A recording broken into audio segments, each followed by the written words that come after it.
Today I'm going to show you how to fix Siri if it's not currently working on your iPhone. Now there are a couple different steps that we can do in order to kind of find the issue. First thing that we want to do is go into our settings, and once you're inside your settings, you're going to want to scroll down to where you see Apple Intelligence and Siri. Yours might actually not say Apple Intelligence. If, for example, you didn't enable Apple Intelligence, it might just say Siri in search. But you want to go ahead and tap into there. And you're going to have all of these different tabs within this menu. The one that's important here, I think that a really good first place to start is go to Talk and Type to Siri. Okay, so if we go into that tab, then we'll notice that, for example, like mine is off right now. And so that's the reason why every time I won't say it right now because I don't want to trigger your phone if it is currently working, but right now it's not listening for this notification. Instead, I only have the press side button. So if I hold on the side button, then Siri is automatically going to show up right here. Okay.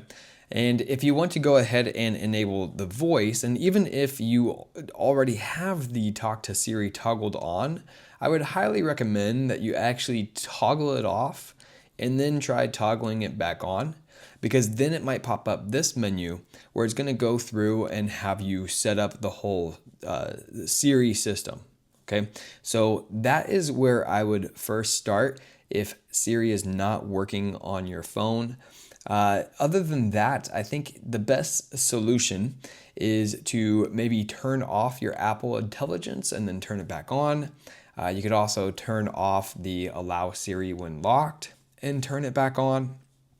Right, and then worst case scenario here is you might just want to fully power down your iPhone and turn it back on. You would be surprised with how many times that would actually fix the solution. In order to power off your iPhone, you just want to hold down the volume up button and the the lock button right here at the same time, and then it will bring up this menu and you can just slide to power off your phone. So hopefully this video helped you out. Let me know if you were able to fix your Siri this way, and if it does help you out, please like and subscribe, and I'll see you next time.